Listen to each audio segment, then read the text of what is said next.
Baik, assalamualaikum warahmatullahi wabarakatuh. Waalaikumsalam warahmatullahi. Ya, selamat pagi teman-teman semua.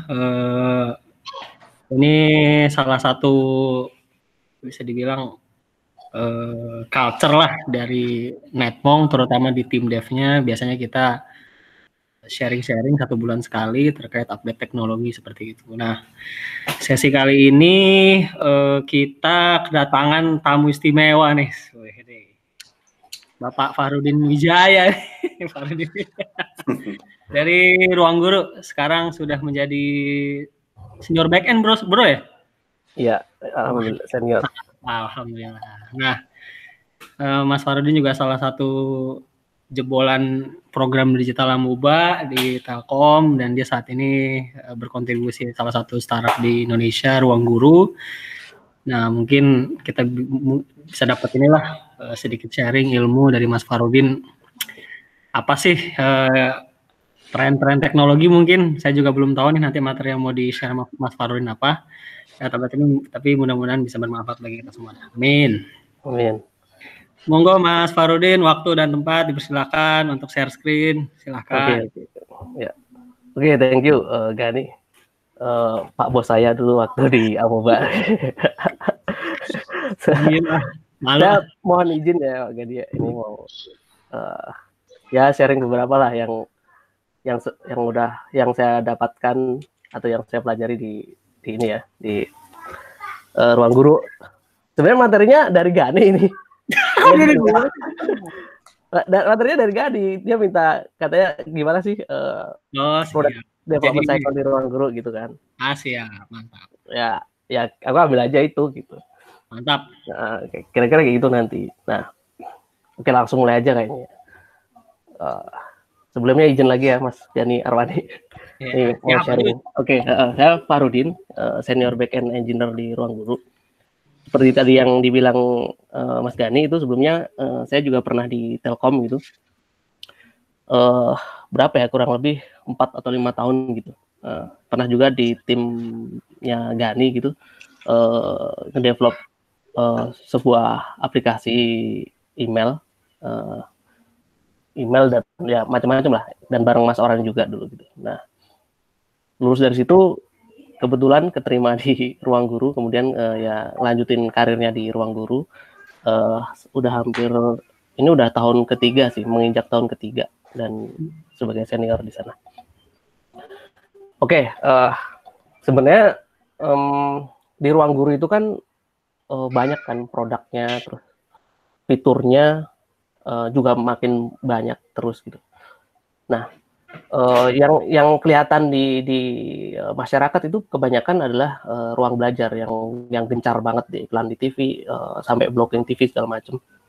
Nah, itu selalu diperbarui terus, selalu ditambah terus gitu. Ya sesuai dengan kebutuhan market gitu ya. Nah, terus gimana sih proses development-nya gitu, untuk ngejar deadline, harus rilis sekian fitur dalam waktu yang cukup dekat gitu. Terus selain nambah fitur, ada juga produk baru gitu. Contohnya kayak yang belum lama di launching itu Skill Academy. Itu juga sebenarnya jualan video juga. Cuman segmentasinya lebih ke masyarakat umum gitu. Bisa untuk karyawan yang pengen upgrade skillnya kayak gitu. Nah, itu prosesnya gimana? Misalkan pertama pasti di setiap startup itu implementasi yang kayak desain sprint, nentuin kira-kira UI UX-nya gimana, terus di UT juga ke user langsung kayak gitu. Itu ranahnya tim produk ya kayak gitu. Tentuin sampai flow-nya itu dapat gitu. Begitu udah clear flow-nya, sampai A sampai Z-nya udah jelas, UI UX-nya udah jelas kayak gimana, itu nanti tim produk akan meeting bareng dengan tim engineering-nya. Engineering-nya kan bagian yang eksekusi nih, sampai benar-benar jadi, dari yang pertamanya cuma mock up kayak gitu, benar-benar jadi functionality-nya dan lain. Nah, di situ biasanya akan ngumpul semua, ada engineering manager, product owner, terus ada software engineer-nya juga, QA-nya juga ikut di sana. Nah, apa yang dibahas? Ya biasanya dari engineering akan nge-challenge lagi. Kira-kira dari product flow yang udah ditentuin sama tim produk itu make sense nggak? Gitu. Secara technical make sense nggak? Misalkan ada 10 fitur. Terus ternyata si produk udah punya deadline, harus selesai dalam 3 bulan. Nah, itu make sense nggak 3 bulan? Kalau ternyata nggak make sense, ya udah. Fitur-fitur yang kira-kira nggak harus launch di awal, itu nanti dikurang-kurangin sampai ya udah fiturnya itu cukup lah dalam waktu 3 bulan tuh bisa launch dulu. Nanti baru fitur-fitur yang lainnya itu ditambahkan gitu, dikit-dikit gitu. Jadi strateginya kayak gitu. Nah, aku nggak akan banyak bahas di tim gimana produknya didesain, gimana UT. Ini nanti presentasinya lebih ke arah gimana si produk itu dibikin sampai deploy ke production sampai launch gitu ya. Oke. Nah, pertama kita kan rame-rame ya tim gitu. Itu source-nya kan disimpan di repository gitu. Kita pakainya GitLab untuk tim. Nah, kita pakai strateginya semua produk itu ada di dalam sebuah repository yang sama, dalam sebuah source gitu kita sebutnya. Di situ ada semua service. Kenapa kayak gitu? Itu tujuannya kalau service itu misalkan backend gitu ya, itu kan microservice ada banyak banget. Satu produk itu bisa banyak banget microservice-nya. Nanti bisa kayak kita bisa saling review gitu. Misalkan ada ada engineer yang beda project, tapi kita juga bisa melihat service lain yang teman-teman lagi bikin gitu. Nah, itu kita bisa ikut review juga di sana, bisa kasih masukan, bisa kasih approval. Nah, reviewnya itu di GitLab-nya itu kita tentuin sebuah branch untuk sampai di merge ke master itu minimal ada satu yang approve. Mungkin ini udah diimplement juga di NetMong karena untuk proses ini ya, biar nggak semua code bisa di merge ke master gitu. Nah, disitulah terjadi ya pasti ada pembelajaran lah di sana. Siapa yang merge pasti juga bakal dapat masukan baru, terus yang review pun juga dapat ilmu baru, misalkan ternyata bisa ya pakai cara kayak gini coding style-nya orang bisa kita lihat juga kayak gitu. Oke. Selesai dari sana itu kita ngedevelop tooling untuk mempermudah engineer ngebikin sebuah service gitu ya. Tentu juga ada standardization-nya kayak gitu. Di backend kita bikin juga standardization, code convention-nya kayak gimana kayak gitu. Terus gimana cara query yang optimal, itu semua udah ada standarnya. Jadi pas nge-review itu udah based on standar tadi gitu. Jadi reviewnya lebih enak. Oke, pertama kita bikin Rogu. Rogu itu adalah internal tool CLI-nya di ruang guru. Nah, kegunaannya banyak banget Rogu ini. Nah, nantinya tujuan akhirnya itu nanti Rogu bisa dipakai untuk kebutuhan semua proses development kayak nge-deploy service, terus testing, nanti toolingnya terpusat ada di Rogu gitu. Semua ada di client interface-nya si Rogu. Nah, oke. Yang pertama, Rogu bisa dipakai untuk deploy. Nah, PR ini lumayan besar ya. Misalkan kita pakai Kubernetes gitu kan. Kita udah nge-develop, udah coding gitu, udah running, udah bikin kontainernya. Terus kita pengen deploy service itu biar bisa diakses gitu. Itu biasanya kan kita nyiapin dulu YAML filenya, itu bakal banyak banget. Nah, itu lumayan takes time karena misal kita pengen deploy sebuah service aja, ini yang umum ya. Itu biasanya butuh beberapa kind kayak deployment, candy. Ini kebetulan di ruang guru makanya Kubernetes ya. Jadi yang dipakai di Kubernetes, servisnya jalannya di Kubernetes dan pakai Google Cloud. Itu namanya Google Kubernetes Engine ya kalau di Google. Kebetulan pakainya juga pakai Google Cloud, cloud providernya. Nah itu kan harus nyediain YAML file yang lumayan banyak banget sampai sebuah service itu running di server gitu. Nah dengan Rogu itu cukup dengan satu line command itu service-nya nanti yang kayak nge-web kayak deployment-nya, terus service-nya, scaling-nya itu nanti diurusin sama si Newton.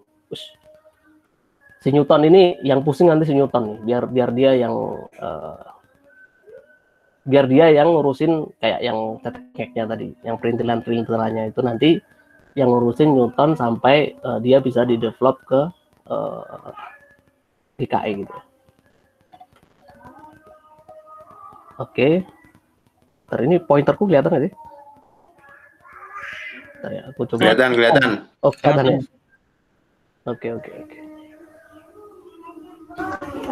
Oke. Di bawah bisa ada ini bro, kalau mau ada kayak laser gitu kalau mau diaktifkan. Iya makanya tadi aku pengen nyari itu. Bentar ya. Present terus di bagian bawah.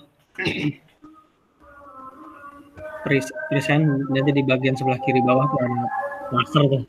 Siap. Nah itu. Nah ini maksudnya. Nah gimana cara kerjanya si Rogu Newton sampai akhirnya bisa ya ngedevelop sebuah service ke Kubernetes? Ini kita lebih dalam lagi. Jadi di ruang guru setiap service itu di foldernya dia akan nyimpen sebuah service.yaml. Ini nggak sekompleks yang punya Kubernetes punya ya. Kalau Kubernetes punya kan kayak banyak banget tuh ke manifestnya.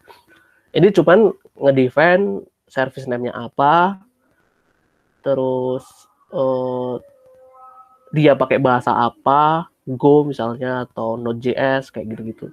Owner service ini siapa itu disimpannya ada di sini. Terus DB dependency sama service dependensinya kemana aja itu disimpan di sini. Ya paling beberapa poin itu sih yang. Nah, gimana proses itu bisa di deploy lewat Rogu gitu? Yang pertama, Rogu ada command line gitu, Rogu create atau Rogu deploy. Dia akan ngebaca digest dari Git-nya. Ini dipakai untuk apa? Kalau teman-teman pernah pakai Docker Hubs gitu kan ada tag ya, ada tag latest version berapa. Nah, digest-nya ini dipakai untuk si versioning-nya itu tadi gitu. Jadi setiap kali kita deploy, ini kan akan unik. Nah itulah yang dijadiin versioning-nya image-nya kita tadi gitu. Nah, si Goku itu juga nge-provide Docker file. Biasanya kan kalau kita mau bikin sebuah image, kita harus nyiapin Docker file dulu. Nah, itu juga bisa diotomasisin, begitu Docker file-nya nggak ada, Rogu bakal minta ke Newton untuk ngambilin Docker file template yang udah ada sesuai dengan bahasa pemrograman yang udah di-define di service YAML tadi gitu. Nah, kalau kita pengen custom Docker file sendiri, itu juga boleh di dalam folder service yang tadi, service-nya kita tadi, siapin aja Docker file. Maka yang akan dipakai adalah Docker file yang udah kita define di dalam service tersebut gitu. Nah, lalu dia akan di zip gitu project-nya ke dalam sebuah directory. Lalu akan diupload ke bucket GCS bucket gitu. Baru setelah udah diupload, dia akan call ke Newton, ngasih tahu, ini ada service baru, udah aku upload di GCS, name-nya ini, tolong dibuatkan Docker image-nya gitu. Nah, Begitu Newtonnya udah ke-trigger, dia akan nembak ke Docker registry untuk dimintain generate Docker image-nya gitu.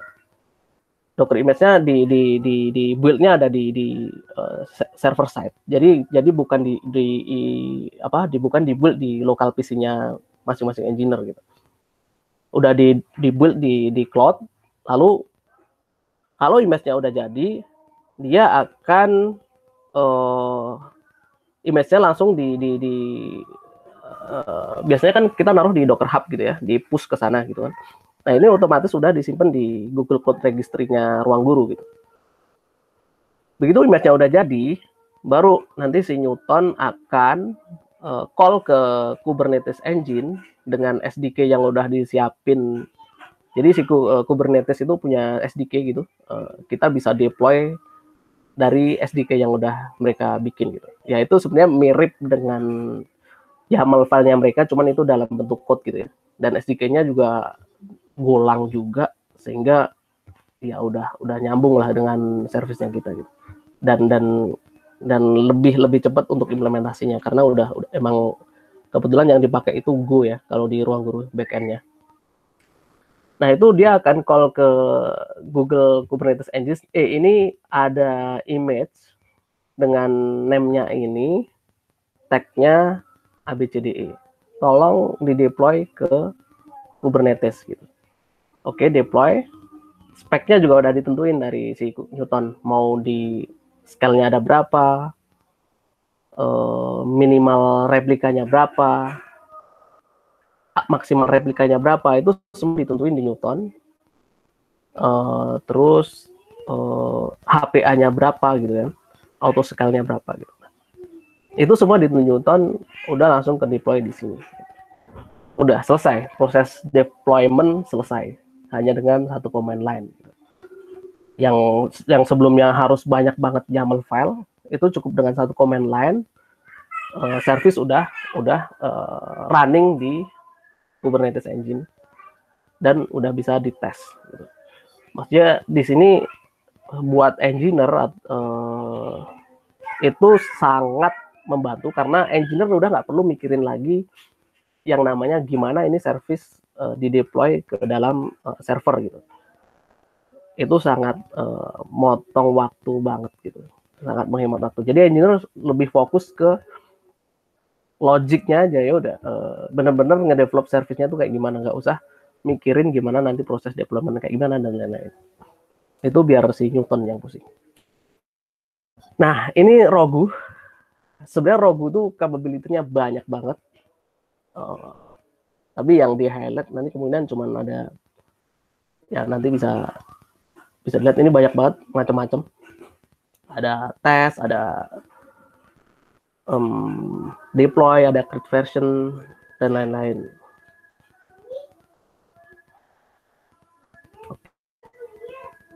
Nah, ini contoh deployment dengan Rogu. Hanya butuh waktu nggak sampai 1 menit. Itu servisnya udah di deploy di staging environment. Nah, sebenarnya ini salah satu cara untuk ngedeploy.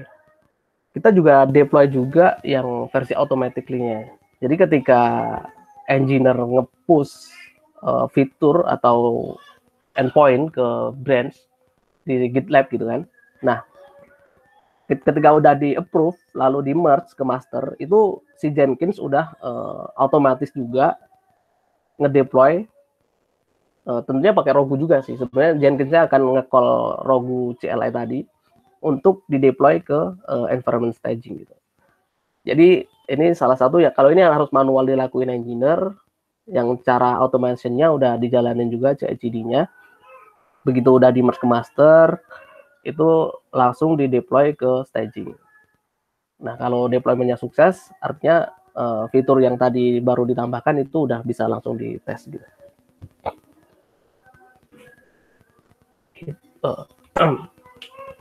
Nah, lalu apalagi kalau servisnya udah jadi, berikutnya yang dipikirin adalah sebenarnya seberapa kuat sih servis ini gitu. Misalkan habis nambahin 1 endpoint, kita perlu load test nih. Kalau di 1000 RPS mati nggak nih? Ada logic yang masalah atau enggak? Nah itu tentu kita harus di load test gitu untuk tahu seberapa kuat sih sebuah service nerima request gitu. Agar ketika udah di production dan udah di launching dan dipublish ke publik itu engineer udah tahu nih, oh nanti kira-kira dari marketing nargetin akan ada 200.000 gitu kira-kira yang akan masuk requestnya, ya udah berarti satu servisku satu pot mampu ngehandle berapa request, nanti tinggal di sekali aja scalingnya berapa kayak gitu. Nah jangan sampai jangan kayak gini gitu kan, kita nggak tahu servisnya kayak apa, bebannya gede banget, akhirnya jumplang, matilah servisnya. Jangan sampai itu kejadian di production. Itu pasti kan akan berimpact ke apa ya? Ya user experience-nya jelek, jadi nggak percaya lagi. Ini sistem apaan nih? Udah dipublish ke marketingnya gede-gedean, tapi pas diakses 512 gitu. Server error. Jangan sampai kejadian kayak gitu. Nah, kita bikin yang namanya Goku. Ini saingannya Vegeta ya. Untuk load test tool-nya kita bikin Goku. Nah, apa sih bedanya dengan load test yang udah ada gitu? Biasanya kan load test itu ada yang pakai JMeter, yang open source-nya itu JMeter tuh kalau nggak salah Java, dia lumayan ribet untuk config-nya. Terus ada juga yang Vegeta. Nah, Vegeta itu biasanya tesnya nggak pernah disimpan. Nggak pernah disimpan tuh artinya misalkan habis ngetes itu nggak kesimpan di sebuah database atau apa gitu. Misalkan orang lain pengen lihat tes resultnya nggak bisa karena itu nggak kesimpan. Nah, Goku sebenarnya itu make agentnya si Vegeta juga dimodif gitu. Itu nanti resultnya disimpan di sebuah database. Jadi resultnya itu kita udah ngetes misalkan tahun ini, tahun depan kita mau cek lagi result dari tes tahun lalu kayak apa, itu masih bisa.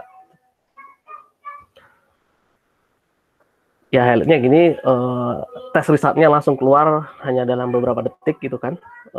Maksimal RPS-nya bisa sampai jutaan gitu. Kalau kita pakai Vegeta kan tergantung berapa kuat servernya kan. Karena dia kan modelnya kayak thread gitu. Nah, semakin banyak thread-nya itu pasti bakal butuh CPU yang gede. CPU usage-nya pasti bakal gede. Oke, seperti yang gue bilang tadi, tesnya bisa di-share dengan hanya single link, bisa ke tim yang lain bisa ngelihat juga tesnya gitu. Nah, gimana Goku bekerja gitu? Oke, lagi dari Rogu triggernya dari Rogu, satu command line gitu. Nanti dia akan call ke Goku server. Goku ini sebenarnya server. Nah, yang dilakuin Goku adalah dia akan nge-spawn setiap kali ada request untuk load test gitu. Misalkan aku mau load test sebuah endpoint 1000 RPS per second gitu selama 1 menit. Nah, itu nanti Goku akan ngedeploy job lagi-lagi ke Kubernetes gitu. Nah, per job itu punya capability 1000 RPS misalnya. Nah, misalkan pengen 10.000, ya udah jobnya nanti akan ada 10 biji gitu yang direplicate di Kubernetes. Oke, begitu semua job udah siap, dia akan secara bersamaan nge-call ke service yang targetnya tadi 10.000 RPS gitu. Bret, secara bersamaan gitu. Kira-kira kayak gitu sih proses di Goku-nya. Ya, sebenarnya source-nya dari Vegeta, bisa dilihat nanti di linknya. Nah, ini contoh dari result yang di generate sama si Goku tadi. Ya, dia monitornya pakai Grafana. Ini contohnya dalam 1 menit requestnya 100 gitu. Nah, ini bisa kita lihat di monitornya. Di monitoringnya kan nih 100 RPS kan. Udah 100 RPS. Nanti ini akan jalan selama 1 menit gitu. Begitu sudah 1 menit, job yang tadi udah di-create itu nanti akan di-terminate semua. Tesnya artinya udah selesai gitu. Nanti bisa dilihat berapa RPS yang sukses, latensinya berapa, errornya apa gitu, ada yang berapa yang 200, berapa yang dapat error 500. Itu nanti bisa dilihat di sini juga kelihatan. Sama Rogunya juga ngeluarin result kayak gini. Kalau mau lihat tadi pas kita create tes itu dia akan balikin ID gitu. Tes ID. Nah, kalau pengen lihat resultnya kayak gimana, tinggal baca aja Rogu, lo tes resultnya yang ID-nya tadi berapa, 8 gitu. Kita akan muncul kayak gini. Oke, duration-nya tadi tesnya dilakuin selama 3 menit, rate-nya itu 3000 per second gitu. Nah, ini RPS-nya ada totalnya di sini. 3000 kali ya kira-kira seginilah. Nah, ini kebetulan latensinya ini endpoint yang bagus nih. Latensinya di bawah 1 detik semua. P50-nya ini rata-ratanya ya. Yang biasanya yang kita P50 biasanya yang kita nilai gitu. Maksnya cuma sampai 200. Ini paling lamanya. Nah, ini code-nya ini adalah respon code-nya 200. Ini respon code-nya bisa macam-macam. Bisa 500, bisa 0. 0 itu artinya service-nya udah mati tuh. Service-nya udah mati karena ya mungkin CPU resource-nya kurang atau memang ada problem di logiknya gitu. Begitu udah di scale, resource-nya udah digedein tapi masih mati juga, artinya ada yang masalah nih di logiknya. Nah, engineer biasanya kalau udah kayak itu akan review lagi code-nya, kira-kira mana yang bisa dioptimize lagi gitu. Nah, kita juga bisa monitoring CPU utilization-nya berapa. Ini bagus nih, nggak cuma 15% doang dengan request yang tadi. Memorinya juga nggak sampai spike gitu, masih normal. Artinya endpoint-nya ini udah siap atau udah ready lah, misalkan untuk dihajar dengan beban yang gede gitu.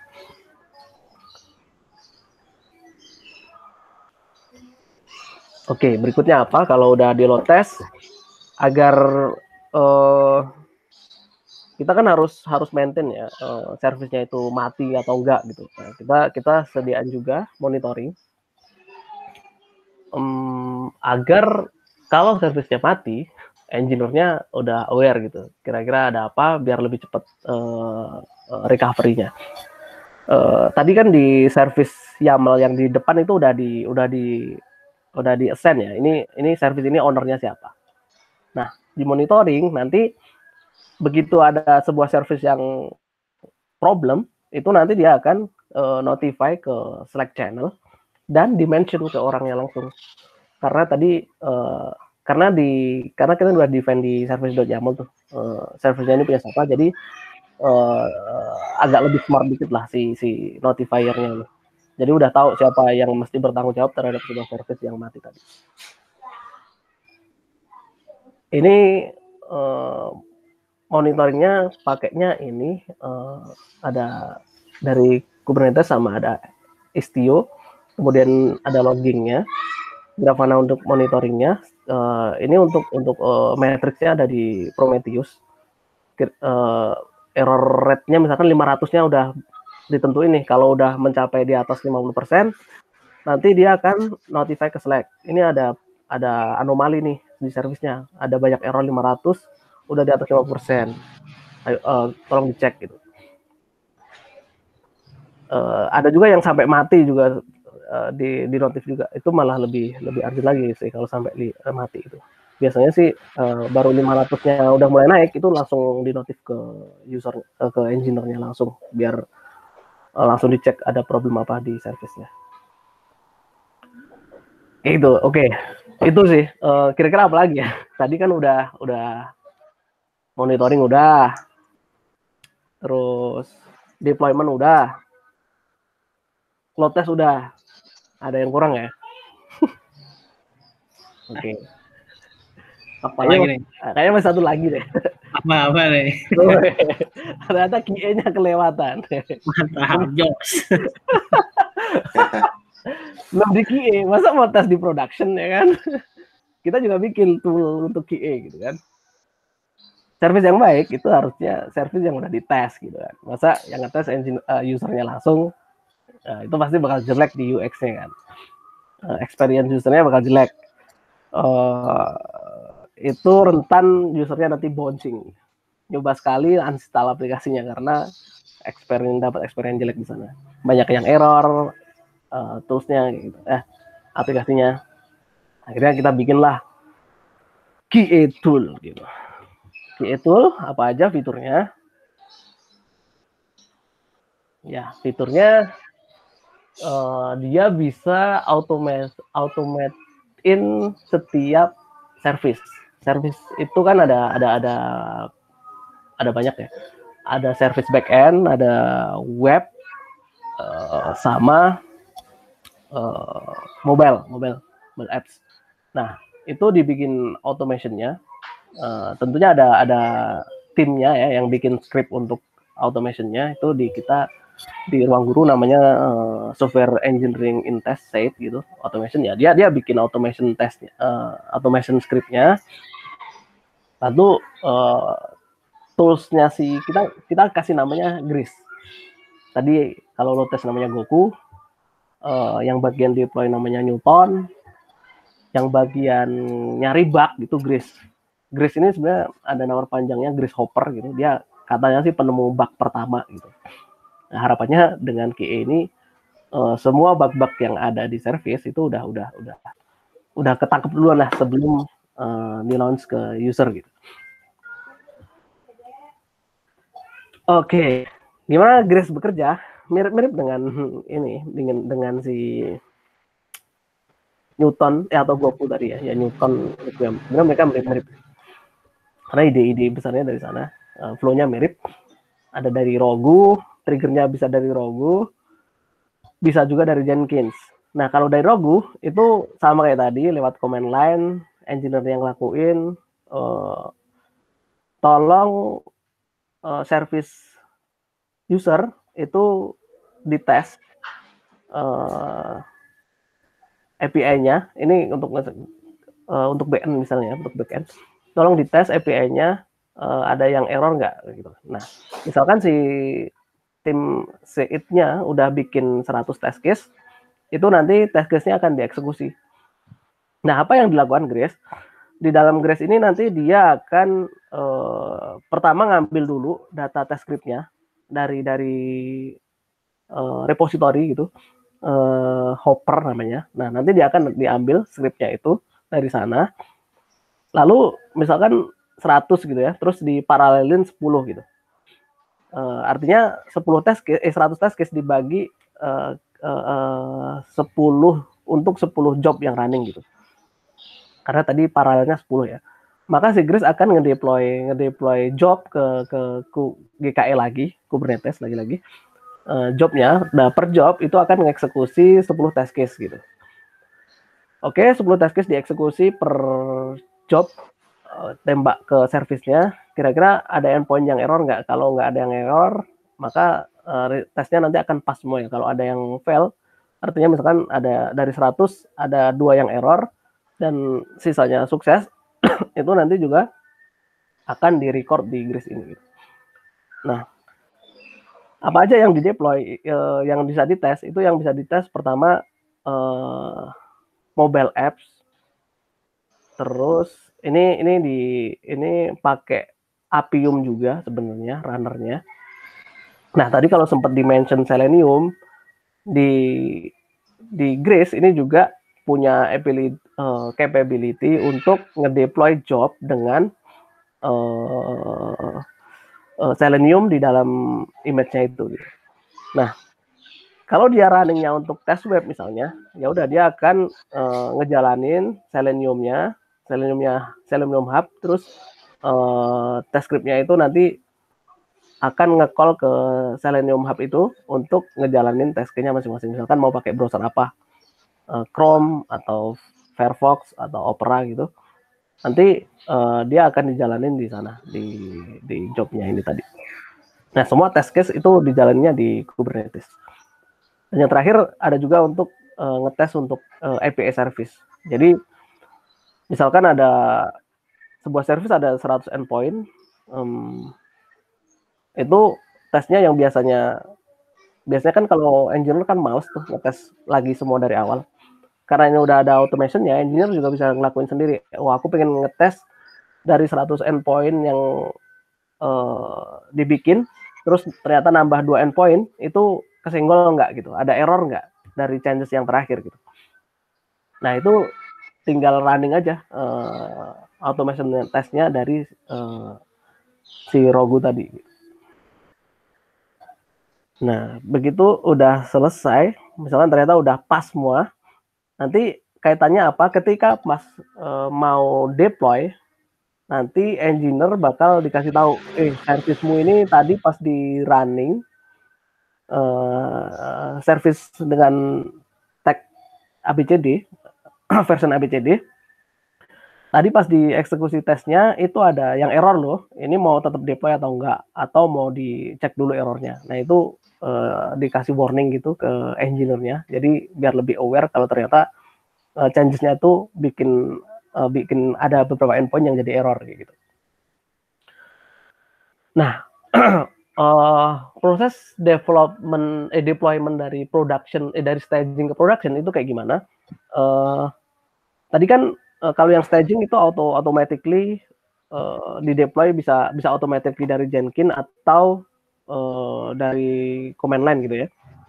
Nah, version yang tadi ada di service yang di staging itu nanti akan di copy ke production. Jadi artinya begitu ini versi service yang dengan versi ABCD udah lolos di staging, itu nggak akan dibikin di image baru lagi. Jadi image yang sama itu nanti akan ditaruh di production. Lalu apa yang dibedain? Yang dibedainnya itu hanyalah environment variable-nya.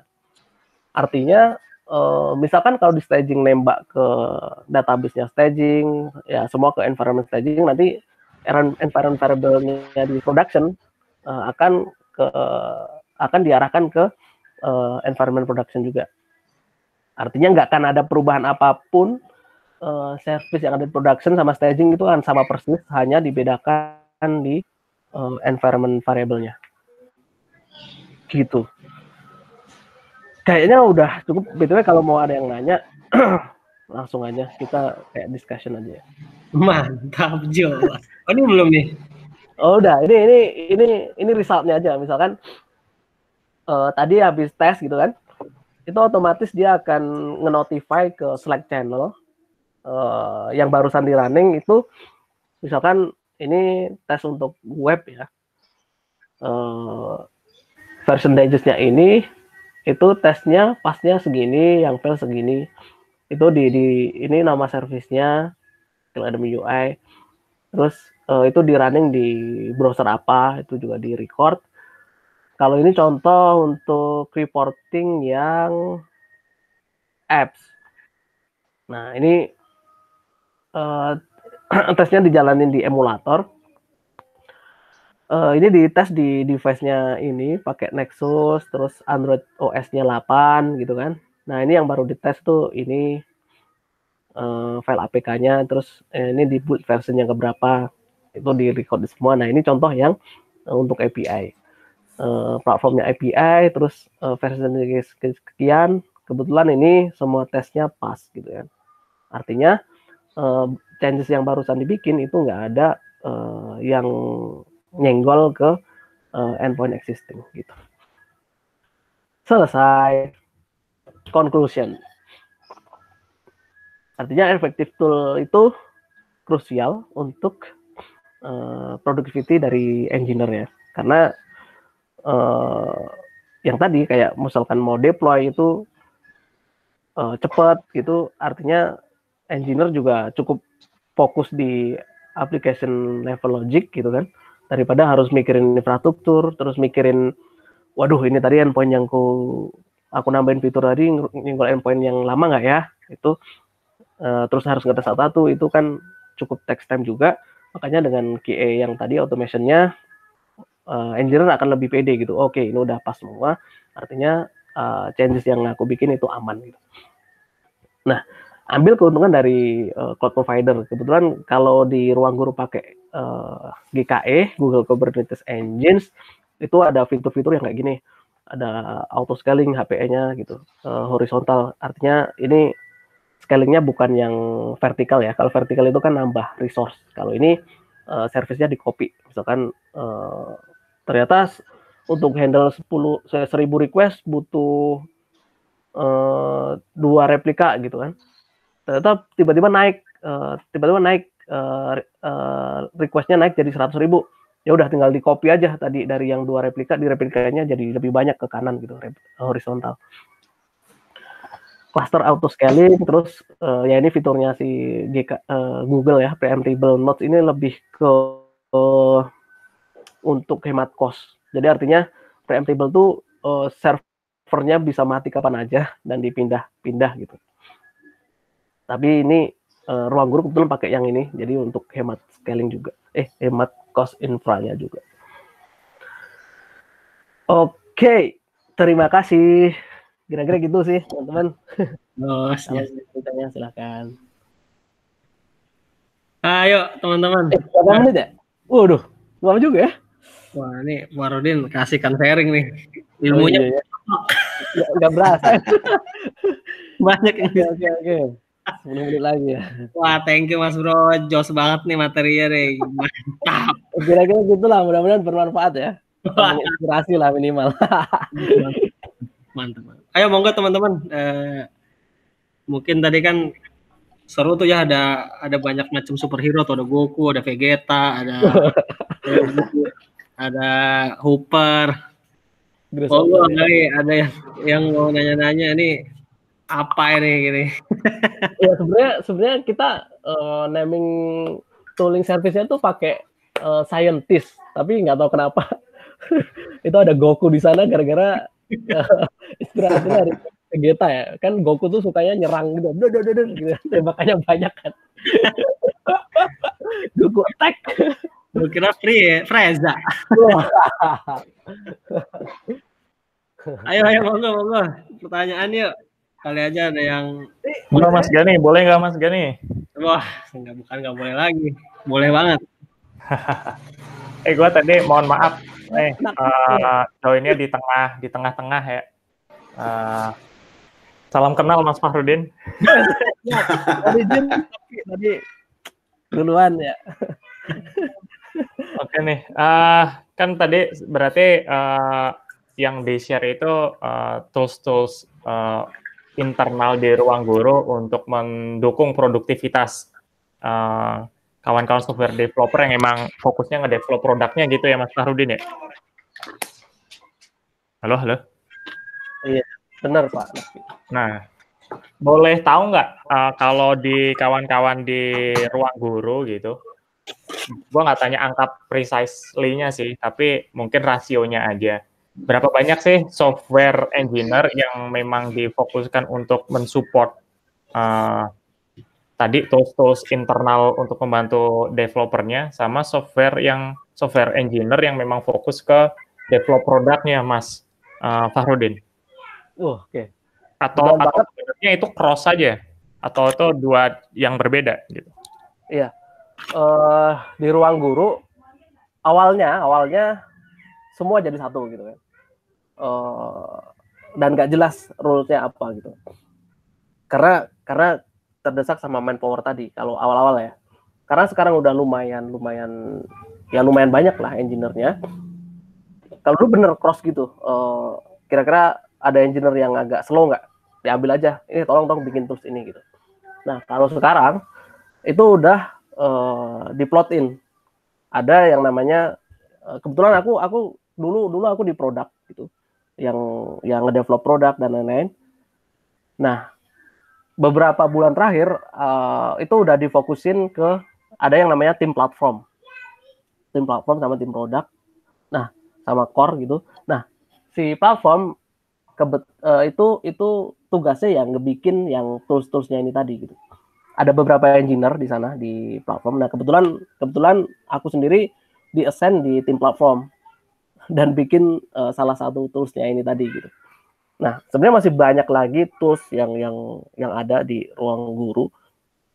Tapi mostly udah ke capture di Rogu CLI tadi. Di Rogu CLI tadi kan udah kelihatan tuh kayak ada CMOC dan lain-lain. Tools untuk ngebantu productivity si engineer-nya. Nah, itu kan udah ada di sana tadi. Kayak ada CMOC itu kayak mock servernya gitu.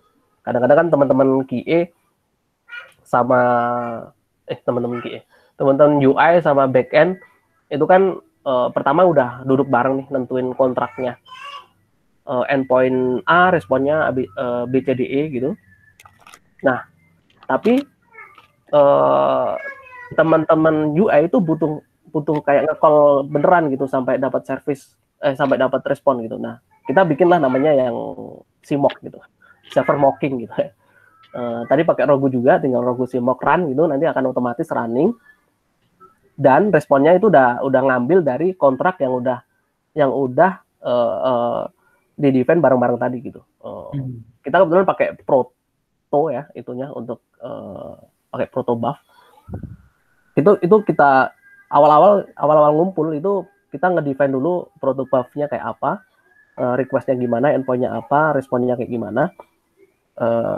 Itu didesain bareng sama tim front end. Nah, nanti itulah yang jadi pegangan, jadi kontraknya dalam bentuk proto file gitu.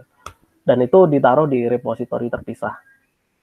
Artinya kontrak itu ada di repository sendiri, yang itu nanti bisa diakses sama tim UI, tim backend dan semuanya gitu. Ya artinya kalau ngejawab yang tadi berapa persen kalau di platform tuh sekarang tinggal berapa ya? Sebelumnya ada 7 gitu. Nah, karena lagi hektik di produk, akhirnya dari platform tuh diambil-ambilin gitu, diminta bantuin ke produk dulu. Itu sih. Kan ya. Sibuk lagi sama pemerintah, banyak proyek. Itu dia. Kebetulan kemarin juga ditarik juga tuh ke bikin produknya pemerintah. Diperbantukan. Ya gitu lah, nasibnya tim platform itu harus siap diambil kalau di produknya lagi hektik, kekurangan engineer dan butuh rilis cepat. Itu biasanya akan narik dari tim platform sih. Tapi berapa banding berapa, Bro? Paling 2% ya. Kecil banget di tim platformnya itu. Tapi nggak menutup kemungkinan lead yang di masing-masing pilar kita sebutnya itu dia kontribusi juga ke tools, misalnya nambahin fitur apa di Rogu, itu juga nggak menutup kemungkinan. Kadang-kadang mereka ada juga yang kayak gitu. Masih. Mantap. Dilanjut. Monggo. Ini tim engineer semua ini. Oh iya dong. Ada juga ada juga dokumen engineer. Ada juga tim technical support, Bro. Lengkap. Ayo, monggo. Ini sesinya mahal nih soalnya. Biasa aja. Saya kan anak buah Anda dulu. Malu ah. Ayo, monggo. Ada pertanyaan? Belum ada? Kalau enggak, saya mau tanya. Wes, bahaya dia agak tanya. Enggak, gue pertama. Memang sih kadang-kadang kita harus dapat insight dari luar juga ya untuk dapat ilmu-ilmu baru. Paling ini Mas Bro, tadi kan sempat ngomong ada tim platform. Tim platform itu terkait tools untuk internal ya. Terus ada tim produk, itu lebih ke arah mungkin ya produknya ruang masing-masing vertikal ruang guru itu ya berarti ya. Bener. Nah, kalau yang core itu bro, ada lagi core. Hah? core itu Yang apa? core, Bro? ya? Core itu apa bro? Jadi definisinya kalau di Ruang Guru, produk itu lebih ke service-service yang berhubungan sama client facing. Artinya dia service-service itu di-call langsung sama front end, sama mobile apps. Itu kita sebutnya produk. Oke. Nah, di belakang produk itu kan ada satu service lagi yang bisa dipakai rame-rame. Itu kita sebutnya core. Core itu adalah satu service yang bisa dipanggil dari produk ini. Kan produk ini kadang-kadang misalkan Skill Academy nih. Skill Academy itu kan ada video. Rubel ada juga video. Rooker ada juga video. Nah, itu nembak ke service core yang sama gitu. Artinya si Rooker, Skill Academy sama satu lagi Rubel itu akan nembak ke service core yaitu RG Video gitu. Core itu adalah yang layanin untuk crossing produk gitu sih. Nah, itu core itu biasanya yang harus bagus karena dia akan banyak requestnya kan. I see. Jadi masing-masing produk itu kan punya bisnis logic beda-beda ya. Benar. Itu tim produk ya, dia nge-develop sendiri service API kayak apa. Ruang Guru kan lebih ke arah pembelajaran, banyak video. Nah, yang platform-platform video itu udah jadi satu core sendiri gitu ya. Benar. Jadi tinggal reuse aja. Mau bikin di depan produknya mau macam-macam, tapi kan belakangnya ujungnya video. Ya udah pakai service yang sama gitu. Oke. Terus kalau sisi yang ngurusin infrastruktur ada tim infrastruktur lagi berarti? Iya, ada tim infra lagi. Oh, bukan platform ya? Bukan. Oh, sebenarnya platform juga, cuman dia di platform kan ada subnya lagi kan. Infra, dia khusus infra gitu. Itu masih di bawahnya platform sih, yang infra itu. Berarti sering tektokan bareng ya dalam develop si Rogu, development si Vegeta Goku, itu sering benar banget ya sama tim. Sering banget sama tim infra. Emang itu kan optimize dari infra kan sebenarnya, biar lebih mudah ke engineer-nya. Jos, mantap. Nih, ada pertanyaan lagi? Sarani, ada nggak? Sarani kayak bingung ya. Saya bingung ya, tolong ya. Ini meluap namanya. Ya, aku lebih gini sih, Mas Farudin. Mas Farudin kan ini di tim back end ya, sebagai senior back end. Jadi mungkin ada juga berarti yang tim front end sendiri berarti ya sama juga ya. Bener, front end ada sendiri Mas. Front end itu dibagi dua tuh. Front end untuk web, yang satu lagi untuk mobile yang native. Mobile, Nah, tool yang dipakai sama juga ya, flow-nya kayak yang dijelasin Mas Farudin tadi. Apakah itu hanya untuk back end aja ya, kecuali yang tadi testing tadi ya?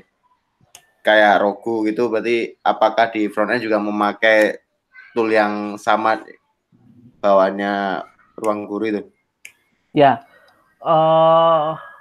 yang front end itu makainya Rogu yang tadi si mock misalkan, mocking. Pasar ini kan kadang kalau udah kita define kontraknya, kadang bikin mocking sendiri kan. Nah itu juga pakai yang mocking server itu dibikinin sama Rogu juga. Artinya begitu udah selesai kontrak, ya udah kerjanya bisa kerjaan bareng, back end jalan, front end-nya jalan. Nah, front end-nya nggak kalau kemana, dari mocking server yang dibikin sama si Rogu tadi. Nah, terus front end itu kan dia juga butuh deploy kan ya, karena dia butuh deploy, itu juga pakai Rogu yang deploy tadi, Rogu deploy itu. Mirip-mirip sih, sama automation-nya juga pakai, automation test-nya, QA-nya. Itu aja sih yang dipakai. Rogu ya. Sama scaling itu, kalau nggak salah front end juga butuh scaling juga sih. Nah kebetulan kan udah pakai, kita udah Ruang Guru tuh udah ada di beberapa negara gitu ya. Nah untuk ngebedain request ini nanti diarahkan ke service mana, negara mana, itu nanti request header-nya tinggal ditambahin country gitu sih. Jadi dibedain request header, nanti si Kong yang akan ngerouting, oh ini harus diarahin ke service-nya Thailand misalnya, atau ke Indonesia misalnya, itu di define header-nya. Pakai Gitu Kong sih. juga maksudnya. Iya pakai Kong. Kong juara, Pak. Juara dunia Kong nih. Juara Kong. Berarti pakai Kong juga. Pakai ini juga, mantap. Ada lagi teman-teman? Aku ada 2 lagi kali pertanyaan yang menarik nih. Wow, banyak amat kan. Oke. Sampai Jumatan kayak Bos. Enggak. Yang pertama gini Bos, tadi kan lu menarik kan ada sisi deployment ya, lu ngedeploy aplikasi.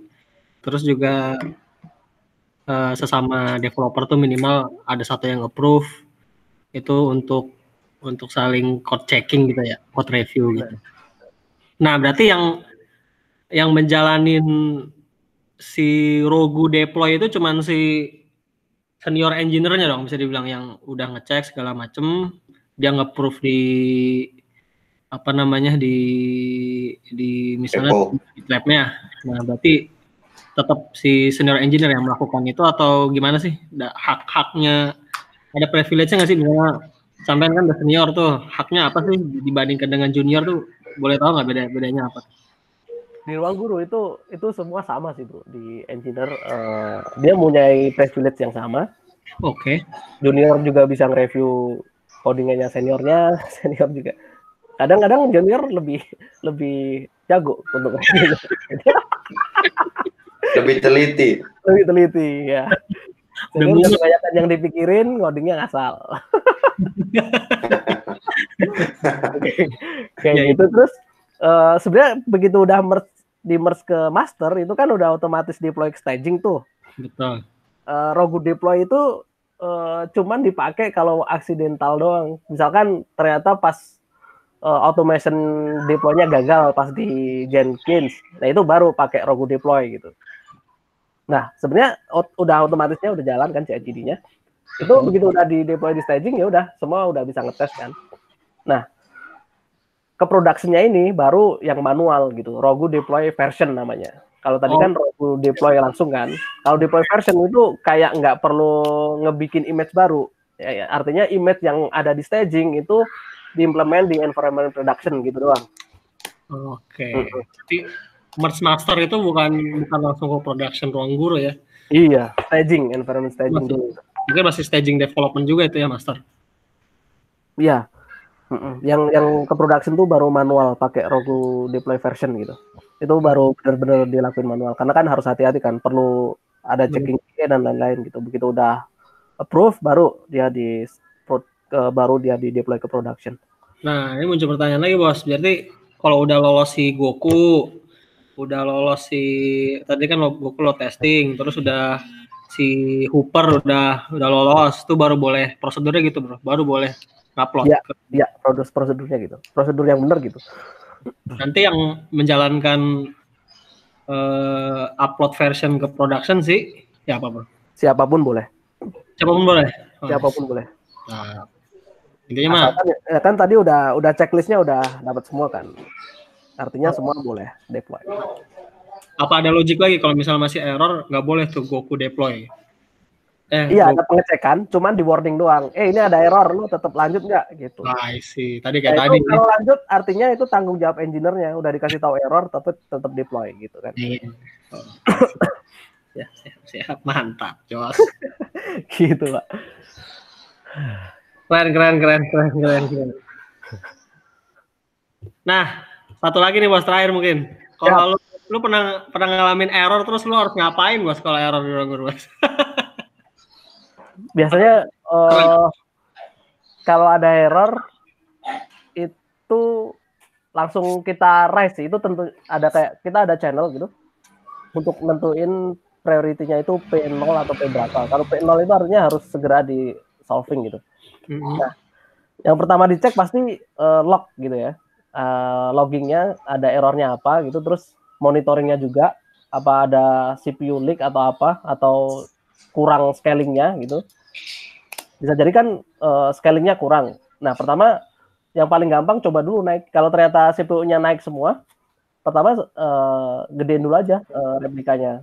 Kalau udah digedein ternyata masih problem, artinya ada yang problem dong di logiknya. Baru dari lognya kan kelihatan nih sebenarnya endpoint mana yang di-hit sampai usage-nya sampai tinggi gitu. Nah, ya udah fokus ke situ.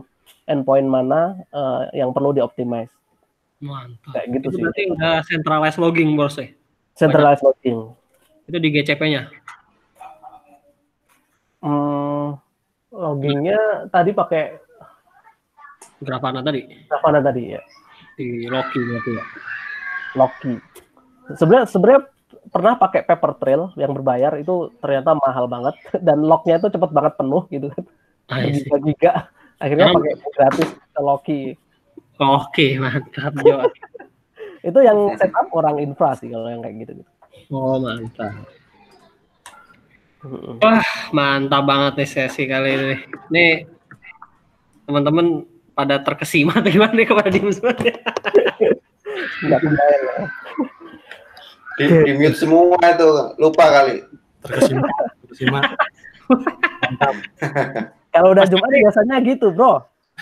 Oh, gitu ya, nggak fokus kerja.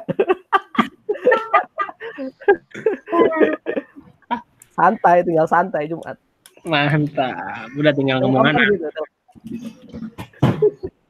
Nih Mas Nakwi ada pertanyaan lagi, Tri, Kevin? Sebelum terakhir mungkin ya, tadi gue jadi tertarik gara-gara ngobrolin masalah tracing problem ya. Yeah. Kan yang lagi hype beberapa bulan terakhir ini kan pakai Jagger tracing tuh. Lah di ruang guru gimana tuh? Wah, aku malah belum tahu sih yang itu. Gimana itu Jagger tracing? Sebenarnya aku dapat ilmu baru. Oh, berarti sebenarnya hype-nya nggak terlalu begitu juga ya? Iya. Ini validasi ke ruang guru ternyata belum merasa perlu juga ya pakai yang begituan ya? Iya, belum ada sampai ngebahas yang ke situ sih. Nggak tahu karena belum. Ini kan kebetulan ruang guru itu kan lebarannya di bulan Juli nih, tahun ajaran baru. Itu lagi di situ banget semua. Jadi mungkin belum ada yang kepikiran ke sana-sana sih. I see. Mungkin ya. Mungkin nanti setelah Juli sih biasanya. Baru explore tool baru tuh kalau udah lewatin masa-masa wartime sih kita bilang. Oh iya. Mantap itu Bang Fahrudin. Mungkin kalau Bang Fahrudin yang propose langsung naik jadi VP ya bro ya. Oh siap. Jauh amat loncatnya. mantap. Jagger tracing ya, boleh. Jagger tracing IO. Wih, belum tahu sih.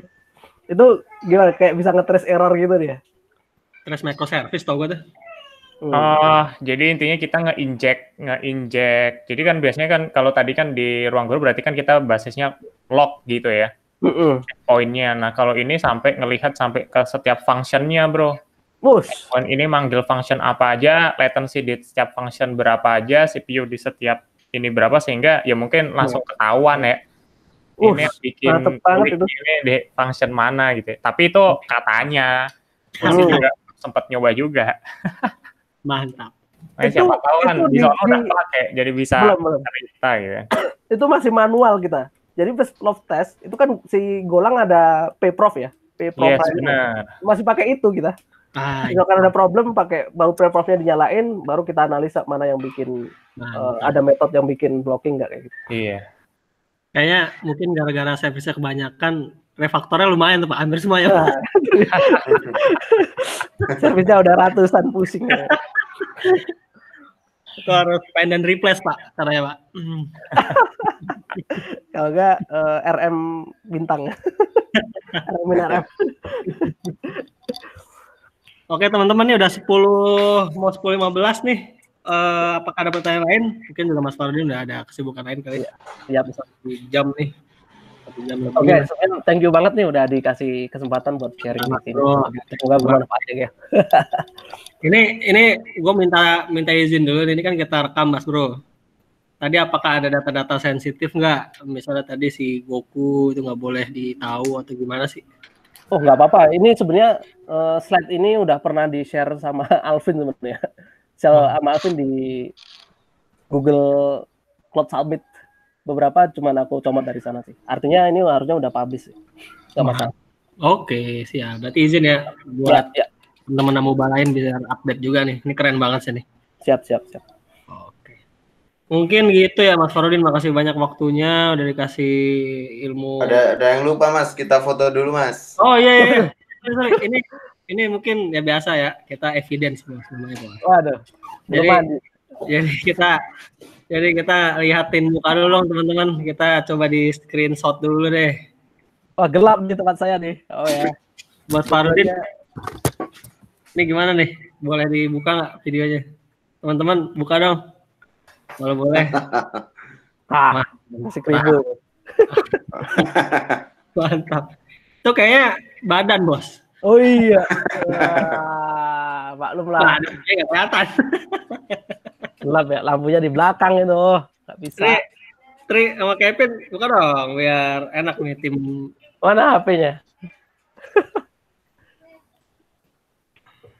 Belum kita screenshot nih. Bisa? Nih nggak ada yang mau buka, yang lain. Mantap. Ini salam kenal nih, salam kenal tuh. Tin nggak bisa nyalain video. Nggak bisa, Mas. Ya. Bentar. Aku ganti settingnya dulu. Pakai lampu bro Pak. Ya, Mas. Ambil lampu dulu.